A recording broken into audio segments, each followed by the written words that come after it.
കാറ്റ് പോയെന്നാ തോന്നുന്നേ. എന്ത് ചെയ്യാനാ, എല്ലാത്തിനും ഞാൻ തന്നെ ഓർമ്മ വെച്ച് കഴിഞ്ഞാൽ. നീ എന്തിനാണ് എല്ലാത്തിനും കിടന്ന് ഓടുന്നേ? എടാ ഇവൻ എന്തെങ്കിലും പറ്റിയ നമ്മുടെ വീട്ടിൽ വെക്കണ്ടായോ? അതിന് ഇന്നേ പറയണം. ഇന്ന് പറഞ്ഞാൽ സാധനം കിട്ടും. നാളെ ഞായറാഴ്ച സാധനം കിട്ടില്ല. എടാ ഇവൻ പറയുന്നത് കേട്ടോ. കോപ്പേ നിന്റെ കരുനാക്ക് വളച്ചൊന്നും മിണ്ടായിരിക്കും. എന്തോന്നാടാ ഇവന് സഹിക്കാൻ കഴിയത്തില്ല ചില സമയത്ത്.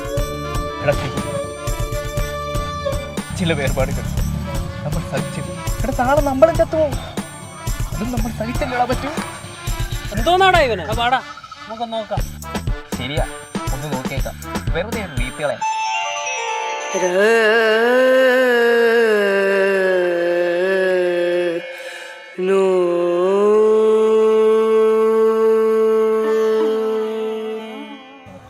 പോയി കാറ്റ് പോയി. ഞാൻ അപ്പോഴേ പറഞ്ഞതാ, മാടനടിച്ചിട്ട പോലെ പറഞ്ഞപ്പോഴേ ഞാൻ കരുതിയതാ മരണം ഉറപ്പാണ്. എടാ പുല്ലേ, പന്തിന്റെ കാറ്റ് പോയെന്നാ ഞാൻ പറഞ്ഞത്. എന്നാ മൂക്കി വെള്ളം വെച്ച് നോക്കി കാറ്റുണ്ടോന്നറിയാലോ. കിടക്കുന്നവന്റെ മൂക്ക് കൊണ്ടുപോക്കട പന്നി. എന്തോന്നാടോ മനുഷ്യനെ പേടിപ്പിക്കാനായിട്ട്? എനിക്ക് വിശക്കുന്നു. ജീവൻ പോയി. പണി പാളി. എനിക്കെന്താ കാറ്റില്ലാത്ത പന്ത്? ഓഹോ, ഇപ്പഴാ മനസ്സിലായത്. കാറ്റ് പോലെ എങ്ങനെയാണെന്നറിയാവോ? ഇവൻ ആർത്തി പൂത്ത് തിന്നാൻ നോക്കിയതാ. എനിക്ക് വിശക്കുന്നു. അയ്യോ, എന്റെ കുട്ടിച്ചങ്കറിന് വിശക്കുന്നോ? എടാ വാബിയേ, അതാ തെങ്ങൽ രണ്ടു ഓല ഇട്ടു വിടാം. കുട്ടിശാക്കരൻ നിന്നെ തന്നേടാ. എനിക്ക് വിശക്കുന്നു. ശങ്കരന്റെ ഒരു കാര്യം എന്ത് കാറ്റും പോയി, കളിയും തീർന്നു. നീ എന്താ പരിപാടി? ദിവസം എന്താ പരിപാടി? കളി കഴിഞ്ഞാൽ പരമോച്ചന്റെ ചായക്കടയിൽ പോയി ചായ അടിക്കുക. എന്നെ കൂടെ ചായ കുടിക്കാൻ കൊണ്ടുപോകും. ഓ, ചായന്ന് കേട്ടതേ ഉള്ളു. ആണ്ട് അവിടെ അലമുറ തുടങ്ങി. ഇവൻ ആകാരത്തെ കൈവശം കൊടുത്തത്. ഷടാ, ഇത് വലിയ ശല്യമായല്ലോടാ വേ. പാടാ, നമുക്ക് അവനെ ഒന്ന് പൊക്കാം. എന്ത് ചെയ്യുമെന്ന് അറിയാം. ഇവനെ കളിക്കാൻ വിളിക്കരുത് ഞാൻ പലവട്ടം പറഞ്ഞിട്ടുള്ളതാ. നമുക്ക് ജോലി ഉണ്ടാക്കാൻ വേണ്ടി കിടക്കുന്ന കിടപ്പ് കണ്ടോ സാധനം. നോക്ക്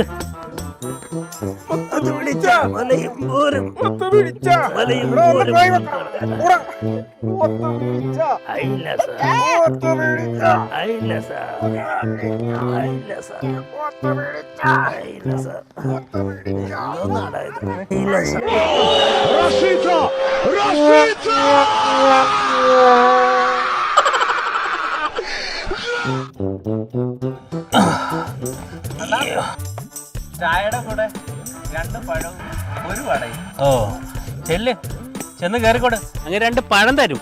എത്ര രൂപ നീ കൂടെ അങ്ങനെ കൊടുക്കാനുള്ളതെന്ന് അറിയാവൂ? പറ്റുന്നതിനൊക്കെ ഒരു പരിധിയില്ലേടാ വേ. ആഹാ, ഇത് കേട്ടാത്തൊന്നും നീ ഒന്നും കൊടുക്കാനില്ലെന്ന്. അല്ല, ഞാൻ കൊടുക്കാനുണ്ട്. എന്നാലും എന്നാലും ഇല്ല. ഇന്നും കൂടി നമ്മൾ പരമോച്ചനെ ചാക്കിലാക്കി കേട്ടു. ഇത് ഫ്രീ ഒന്നും അല്ലല്ലോ. അത് എത്രന്ന് വെച്ചാ കിട്ടുമ്പോ കൊടുക്കും. പിന്നല്ല, ഇന്നല്ലെങ്കിൽ നാളെ ഞാൻ കൊടുക്കും. അതിപ്പോ നാളെ അല്ലെങ്കിൽ മറ്റന്നാൾ കൊടുക്കും. ഓഹോ, നാളെ കൊടുക്കാൻ ഇയാള് നോട്ടടിച്ച് ഉണങ്ങായിട്ടേക്കുമല്ലേ? എടാ നീ എന്തിനാ കളിക്കുന്നത്? ഒരു ഉണക്ക ചായയും 2 പഴവും വലിയ ആനക്കാര്യൊന്നുമല്ല. നിന്റെ ആവലാതി തൊട്ടാ തോന്നുമല്ലോ അയാൾ നിന്റെ അമ്മായിച്ചനാണെന്ന്. എടാ ഉവേ, നീ പറയുന്ന ഈ ഉണക്കച്ചായയും പഴവും നിന്റെ അപ്പൻ സമ്പാദിച്ച് അങ്ങറയെ കൊണ്ട് കൊടുത്തിട്ടൊന്നുമില്ലല്ലോ. 12 വർഷം, നീണ്ട 12 വർഷം വേണ്ടായിരുന്നു. 12 വർഷമായി ഞാൻ എൻ്റെ അപ്പനെ ഓർക്കണം. അല്ല, എന്തിനു വെറുതെ ഓർക്കണം?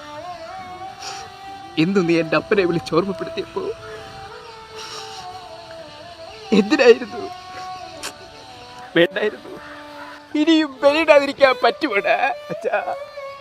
അച്ഛാ, അടുത്ത ഭാവിന് ഞാൻ വരുത്തുണ്ട് അച്ഛാ, വരുത്തട്ടെ. എനിക്കറിയില്ല, നിങ്ങൾക്കറിയാമോ? തെക്കേലെ നാടുവാശാൻ ഇതുപോലൊരിക്കൽ എന്നെ വിളിച്ചു. അത് നിങ്ങൾക്കറിയത്തില്ലേ? നാടുവാശാന്റെ ഭാര്യ വിളിച്ചോണ്ടിരുന്നപ്പോഴേ മറവേലി ലഭ്യമാക്കി. നിങ്ങൾക്കറിയാമോ, അന്ന് ഞാൻ ബലിയിടാൻ ഇവിടെയും കൊണ്ടാ പോയത്.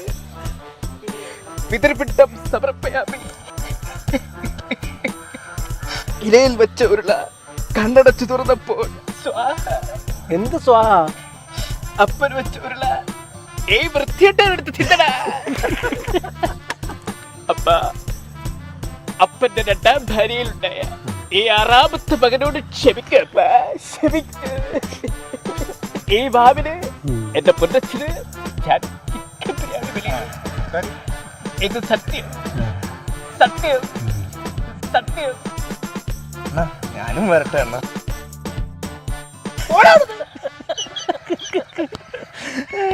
അപ്പന് കോഴി വലിയ ഇഷ്ടമായിരുന്നു. അതങ്ങനെ വരൂടാ, വർഗസ്നേഹം കാണിക്കായിരിക്കും.